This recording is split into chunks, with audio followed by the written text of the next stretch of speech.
Hello students, कैसे हैं? बढ़िया जी सर। आज हम लोग अपने लिक्विडेशन ऑफ कंपनी को स्टार्ट करेंगे जी। इनकम टैक्स का या कह सकते हैं डायरेक्ट टैक्स का बहुत ही इंपॉर्टेंट रोल प्ले करता है तो छोटा सा section, section 46 sub section 1, 46 sub section, that's it. In the hands of the company, in the hands of the share holder, बस इतना सा ही काम है। जब हम लोग कैपिटल गेन चैप्टर पढ़ते हैं ना, हम अपनी बात बता रहे हैं, जब मैं पढ़ाता हूँ कैपिटल गेन चैप्टर तो उस समय मैं इस पर्टिकुलर टॉपिक को वहां स्किप कर देता हूँ। क्यों करता हूं? क्योंकि इसके लिए अलग से एक चैप्टर पढ़ाना ही पड़ता है कंप्लीट डिटेल में। तो अगर मैं उधर स्टडी करवा दूंगा तो फिर अलग से उतने क्वेश्चन सॉल्व नहीं हो पाएंगे या उतनी प्रैक्टिकल या सम्स नहीं करवा पाएंगे जितने आज करवाएंगे। तो है क्या बेसिकली जो हम लोग स्टडी करने जा रहे हैं, that is all about your liquidation of company.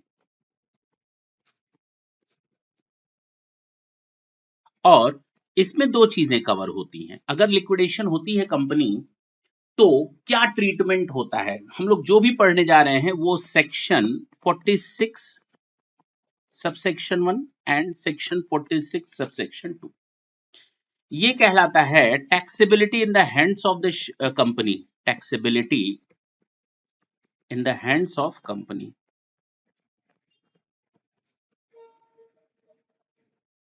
और ये कहता है taxability in the hands of the share holder. भाई सीधी सी बात है, दो लोग हैं यहाँ पार्टी।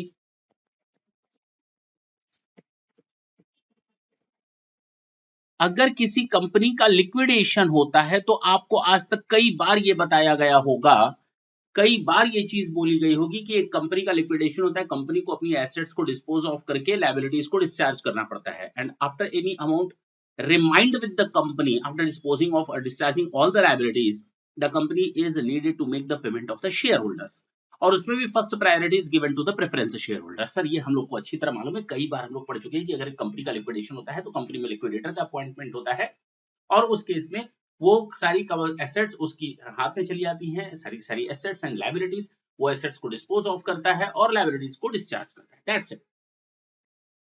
तो यहां पर कंपनी ने अपनी एसेट्स को डिस्ट्रीब्यूट किया। सर इसके दो रास्ते हो सकते हैं, जानते हैं कैसे?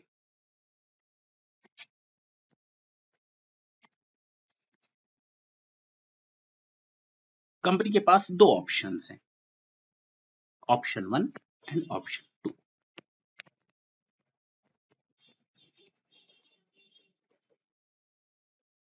कंपनी क्या करे? कंपनी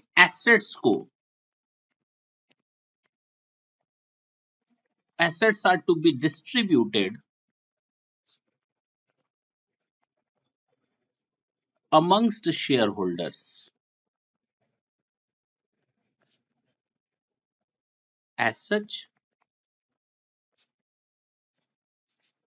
यानी कंपनी ने एसेट्स को बेचा नहीं है, कंपनी ने एसेट्स को उठाया और शेयर होल्डर को दे दिया। दूसरा होता है कि first company sold out its assets and distribute the amount in terms of money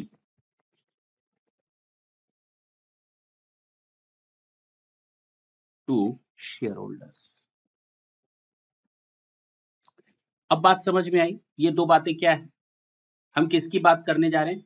अगर किसी कंपनी का लिक्विडेशन हो जाता है तो कंपनी के पास दो ऑप्शन है, कंपनी अपनी एसेट्स को डिस्ट्रीब्यूट कर दे शेयर होल्डर्स को। दूसरा ऑप्शन है कंपनी उन एसेट्स को मार्केट पे सेल आउट करे और उसके बाद उस पैसे को डिस्ट्रीब्यूट करो शेयर होल्डर को। जब ये वाला केस आता है ना, मैंने क्या कहा, जब ये वाला केस आता है ना, तो इस केस में नॉर्मली कंपनी ने अपनी एसेट्स को सोल्ड किया है। अगर कंपनी ने अपनी एसेट्स को बेचा है तो कैपिटल गेन शैल अराइज। ये तो बहुत ही सिंपल सा सिस्टम है।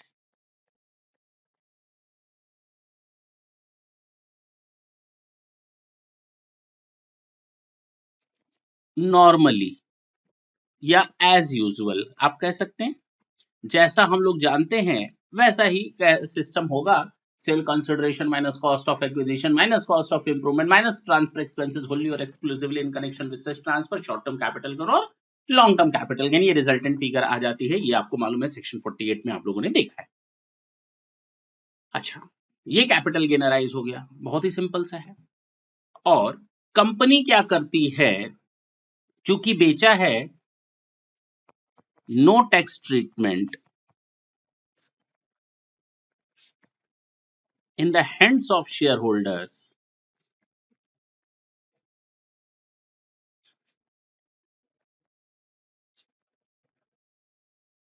when they receives the proceeds, when they receives the amount as above। यानी कि टैक्सेबिलिटी किसके हाथ में आई? देखो बहुत ही सिंपल सी चीज बता रहा हूं, मैं कंपनी हूं, मैंने एसेट्स को बेचा, जो भी आएगा कैपिटल गेन मेरे हाथ में टैक्सेबल होगा, मेरे हाथ में पैसा भी है, कैपिटल गेन मैंने सरकार को टैक्स देना है, मेरे हाथ में जो पैसा बचा है वो मुझे शेयर होल्डर्स को बांटना है, मैंने वो शेयर होल्डर को दिया। अब शेयर होल्डर को देते समय उस पैसे का कोई टैक्स ट्रीटमेंट नहीं होगा, मेरी बात ढंग से समझे, मैंने कहा उस पैसे को शेयर होल्डर को देते समय कोई टैक्स ट्रीटमेंट नहीं होगा, लेकिन हाँ कैपिटल गेन तो शेयर होल्डर के हाथ में भी अराइज होगा, क्योंकि वो अब अपने सेल कंसीडरेशन मानेंगे, जो कुछ भी पैसा उनको मिलेगा वो शेयर के अगेंस्ट मिलेगा। वो किसके अगेंस्ट मिला? शेयर्स के अगेंस्ट मिला, तो वो हम लोग कैपिटल गेन देखेंगे इन the hands of the share holder. यहां पर बात करेंगे, इसकी बात करेंगे, सेकंड पॉइंट की, इसकी। मेरी बात समझ में आई?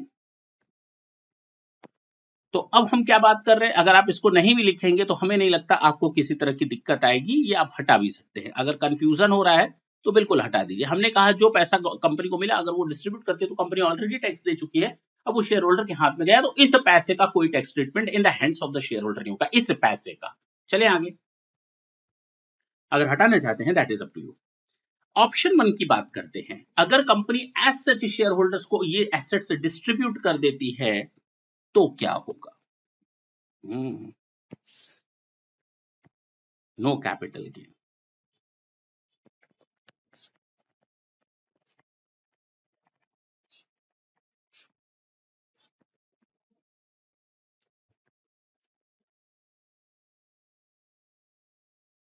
अरे हो गया, लेकिन यहां पर ये पाएगा in the hands of shareholder. अब हम बात करेंगे सेक्शन 46 सब सेक्शन 2 की। इन the hands of share holder क्या होता है? इन the hands of share holder, जरा हम उसकी बात करते हैं।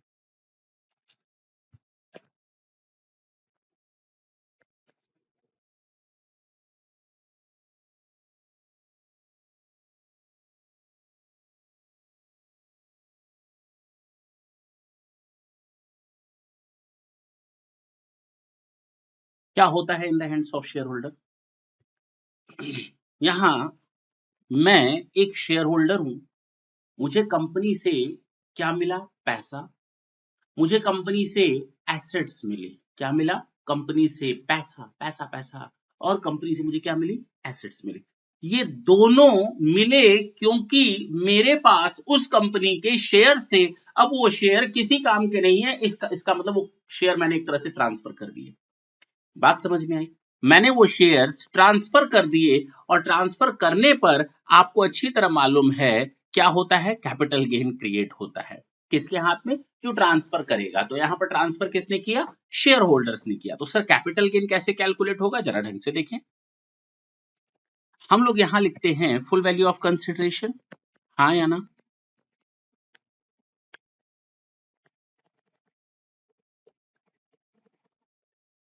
Minus cost of acquisition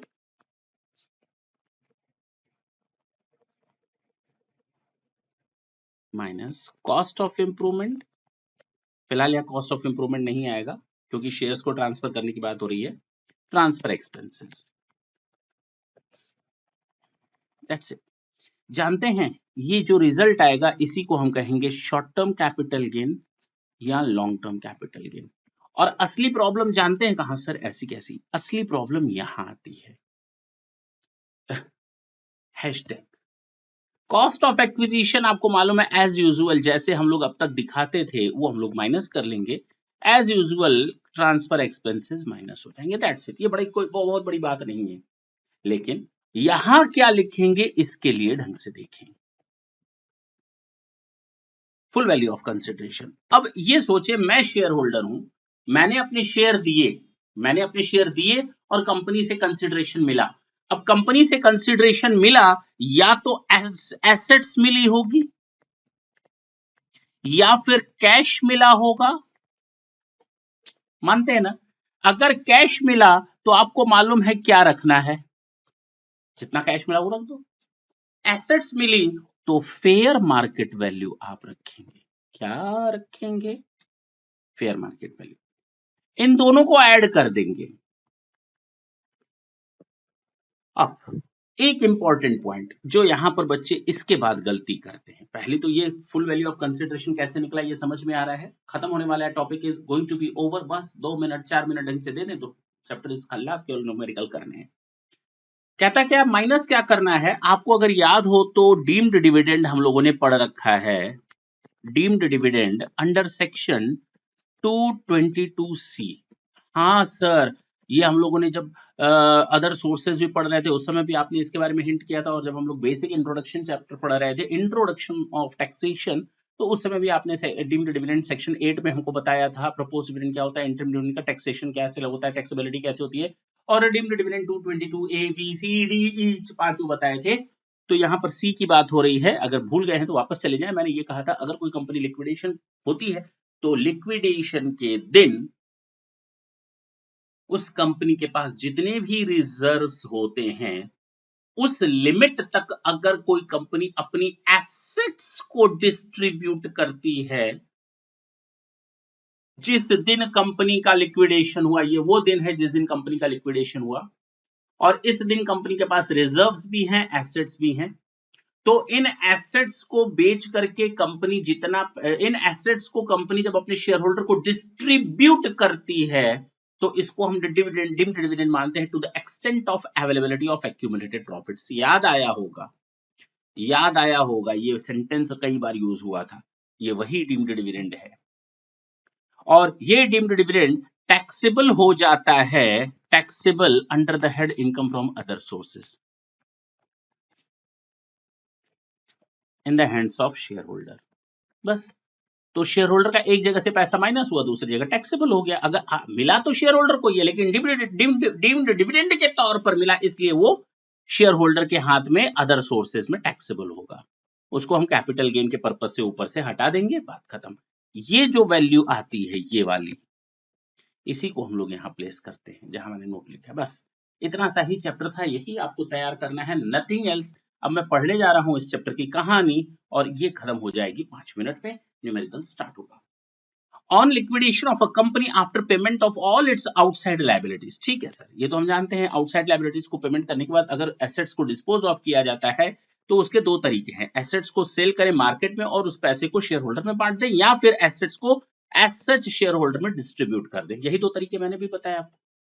About transaction shall be treated as under for the computation of capital gain। जरा देखिए सेक्शन 46 सबसेक्शन 1 कहता है tax treatment in the hands of the company, और सेक्शन 46(2) कहता है tax treatment in the hands of the share holder. कितना आसान है।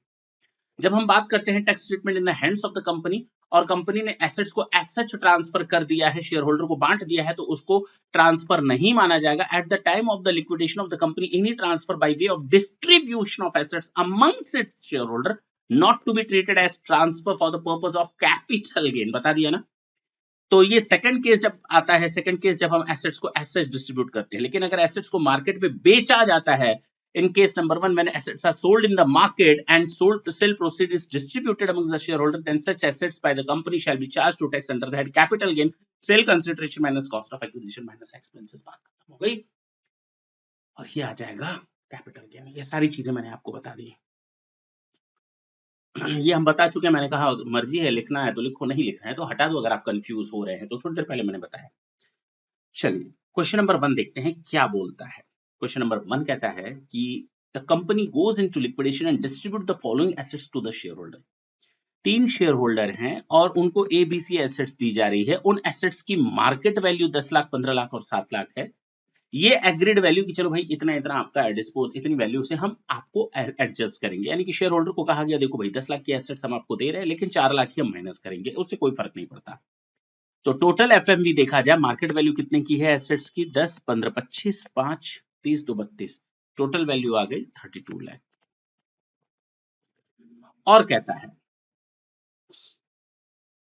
कि इनको जो एक्वायर किया गया था वो था 2 लाख, 1 लाख और 3 लाख, 3 तो 5, 1, 6, 7। जब company as such share assets जो होगी शेयर होल्डर्स को दोगी तो कंपनी के हाथ में कोई टैक्सेबिलिटी अराइज नहीं होगी, क्योंकि कंपनी ने एसेट्स को मार्केट में नहीं बेचा है, बात खत्म। अगर कंपनी ने एसेट्स को मार्केट में नहीं बेचा है तो no capital gain in the hands of the company, हो गया काम खत्म। ये first question is done done done done. Question number 2 देखते हैं।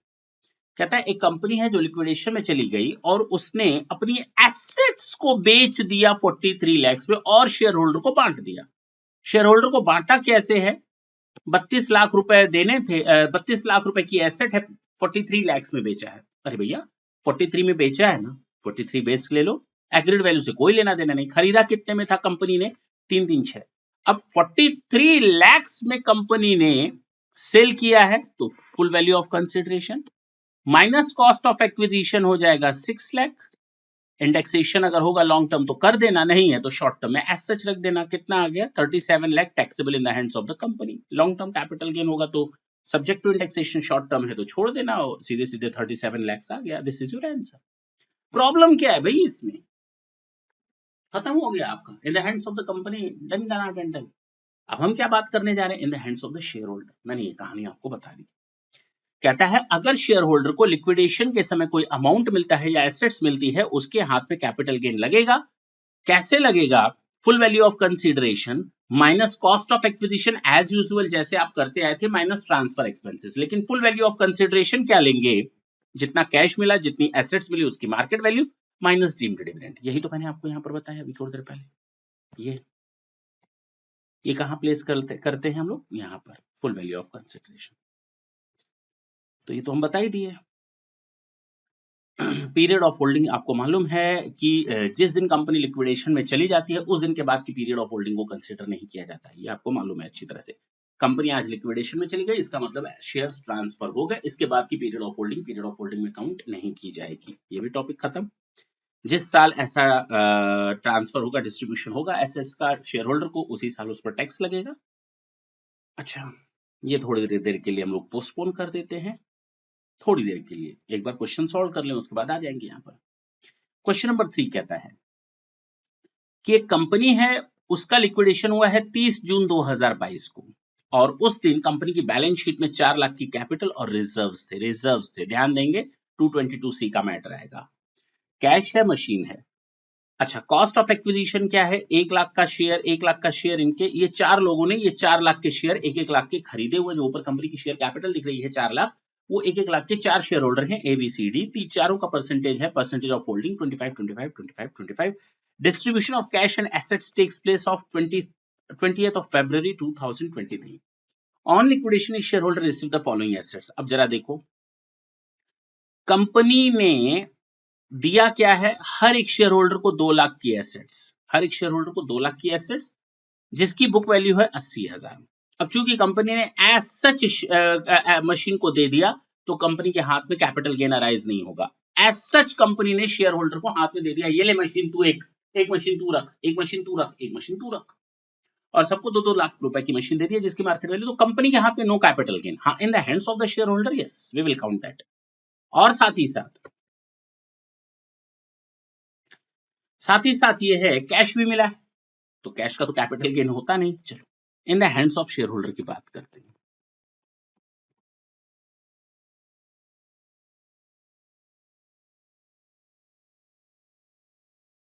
ABCD सबका आंसर वही आएगा, कोई दिक्कत नहीं है। सेल कंसिडरेशन, इनको मिला क्या क्या है? सर ए को मिला है 2 लाख की मशीन और 75,000 रुपए, वो तो लिख देंगे 2,75,000 इसको मिला। इसी तरह सेम यहां पर भी लिख देंगे आप, उसको मैं नहीं लिखने जा रहा। माइनस कॉस्ट ऑफ एक्विजिशन, इन्होंने शेयर कितने में लिया था सर? नहीं, माइनस,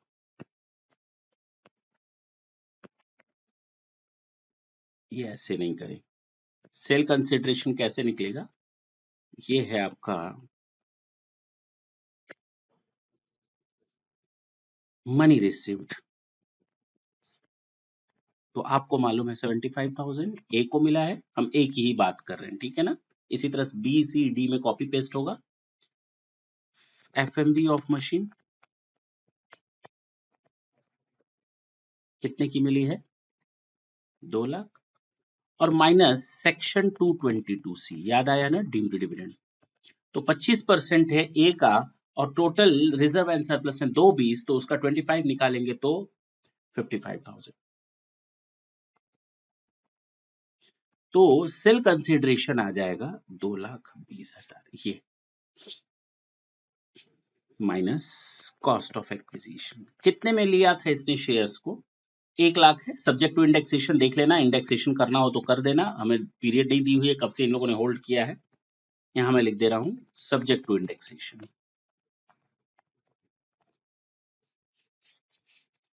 तो 1,20,000 ये है capital gain.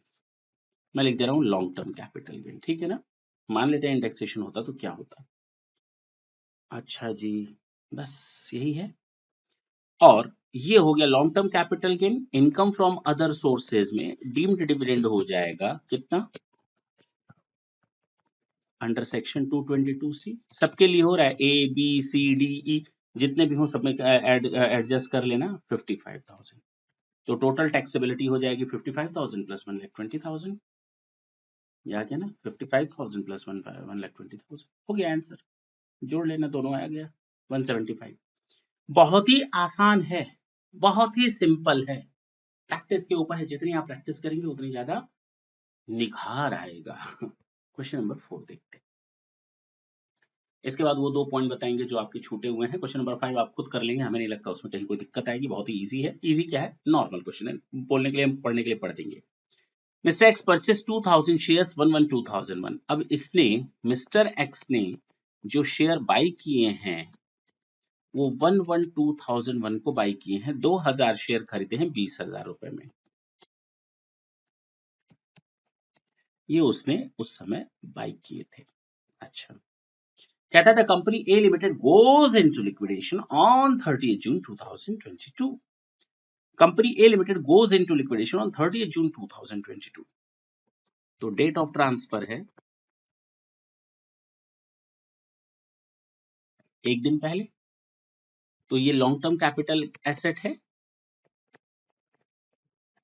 Long term capital gain arise होगा, इंडेक्सेशन देना पड़ेगा। मिस्टर एक्स को ये सब मिला 2 मार्च को, ठीक है। 25,000 रुपए कैश मिला है और मशीन मिली है 60,000 की। तो टोटल देखा जाए तो सेल कंसिडरेशन हो गया इन the hands of mister x. Sale consideration क्या क्या है जरा देखें। अब मैं अलग से नहीं बताऊंगा, 25,000 और 60,000, और माइनस कर देते हैं 222C। कितने शेयर होल्डिंग थी इसकी? कहता है एक्स के पास जो शेयर होल्डिंग है वो 20% के हिसाब से है, और जिस दिन कंपनी ने ऐसा किया था उस दिन उसके पास कोई रिजर्व वगैरह था 1,50,000 लिक्विडेशन के समय, 30 जून को लिक्विडेशन के समय। बोलो ना।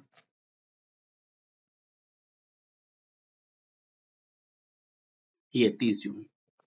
अब 30 जून को 1,50,000 है, इसके पास 20% है, तो 30,000 आ गया 222C का, और ये टैक्सेबल हो जाएगा अदर सोर्सेज में डीम्ड डिविडेंड।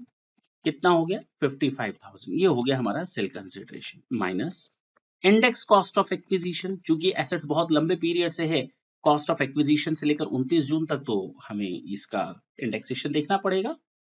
ये कितने की एसेट्स थी, 20,000 रुपए में खरीदा था, और 1 अप्रैल 2001 के पहले है, तो 331 है शायद ना इस साल का, देख लेंगे। हाँ 331 ही होगा जी।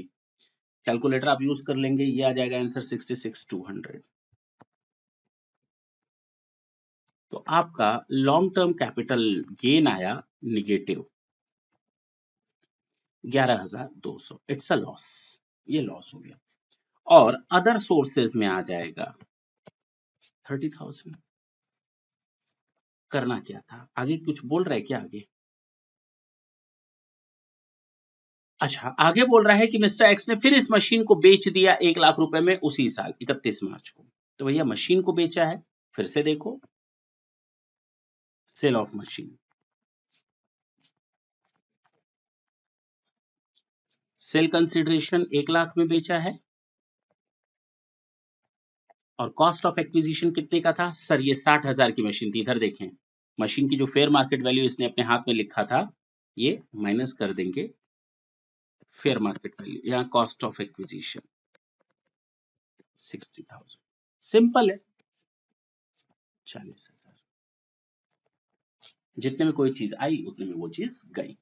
ये हो गया शॉर्ट टर्म कैपिटल गेन। तो अब उसके पास इनकम क्या क्या हो गई, ये हो गई ए, ये हो गई बी और ये हो गई सी। That's it. सोचना क्या है, हो गया हो गया हो गया हो गया हो गया ना। तो यही आपका हिसाब किताब है, कुछ भी बचा नहीं है। क्वेश्चन नंबर 5 आप लोग देख लेंगे, मैं पढ़ दे रहा हूं, कोई फायदा तो नहीं है, आप लोग खुद कर लेंगे, ठीक है ना। आते हैं काम की बात पर। अगर हो सकता है ना कि जो हमारा लिक्विडेटर है वो हमको पार्ट पार्ट में पेमेंट कर रहा हो सकता है कि वो हमको पार्ट पार्ट में पेमेंट कर रहा है। अगर वो पार्ट पार्ट में पेमेंट कर रहा है, मान लीजिए उसको 5 लाख का पेमेंट करना है, उसने हमको 1 लाख का पेमेंट किया, तो 1 lakh minus cost of acquisition 1 lakh तक, फिर 2 लाख पेमेंट किया, फिर 2 lakh cell consideration minus cost of acquisition जो बचा हुआ है वो माइनस कर लो। माइनस में नहीं जाने देंगे, पूरा कॉस्ट ऑफ एक्विजिशन माइनस नहीं करेंगे, तब तक माइनस करते जाएंगे जब तक कि मेरा कॉस्ट ऑफ एक्विजिशन पूरी तरफ से एब्जॉर्ब ना हो जाए। उसके बाद जो बचेगा वो सब कैपिटल गेन की तरह होगा। बहुत ही सिंपल है। The distributed asset may not be capital asset, still provision of section 46 subsection 2 shall be attracted। जो एसेट दी जा रही है आपको, हो सकता है वो एसेट कैपिटल एसेट, हो सकता है वो एसेट कैपिटल एसेट ना हो। तो जैसे आपके पास अर्बन एग्रीकल्चरल लैंड आता है तो ठीक, लेकिन अगर रूरल एग्रीकल्चरल लैंड आया तो भी यही सिस्टम एप्लीकेबल होगा। आपको इसमें दिमाग नहीं लगाना, क्योंकि शेयर होल्डर की जेब से क्या जा रहा है, शेयर। तो शेयर ट्रांसफर हो रहा है, वो तो कैपिटल गेन भाई, फुल वैल्यू ऑफ कंसिडरेशन उसको क्या क्या मिला, अब किस फॉर्म में मिला, किस एसेट्स के तौर पर मिला, does it make any difference? नहीं सर। हम एसेट बेच रहे हैं, उसके बदले हम एसेट ट्रांसफर कर, उसके बदले क्या क्या मिला, भाई ये मेरा फुल वैल्यू ऑफ कंसिडरेशन है। अब उसमें एग्रीकल्चरल लैंड मिला जो टैक्सेबल नहीं होता, बावजूद उसके हम उसको यहाँ पर कंसिडर करेंगे, कोई दिक्कत नहीं है, वो नॉर्मल कॉमन सेंस वाली बात है। ऐसा ना हो कि आप कहें नहीं सर उसको तो कंपनी ने रूरल एग्रीकल्चरल लैंड दिया, वो टैक्सेबल नहीं होगा, ऐसा कुछ भी नहीं है।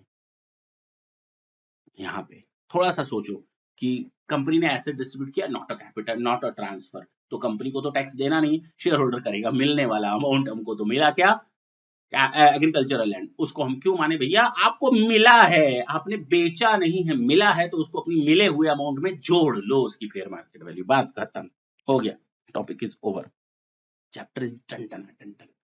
नेक्स्ट सेशन में हम आपसे फिर मिलेंगे, तब तक के लिए tata and bye bye, thank you, thanks a lot.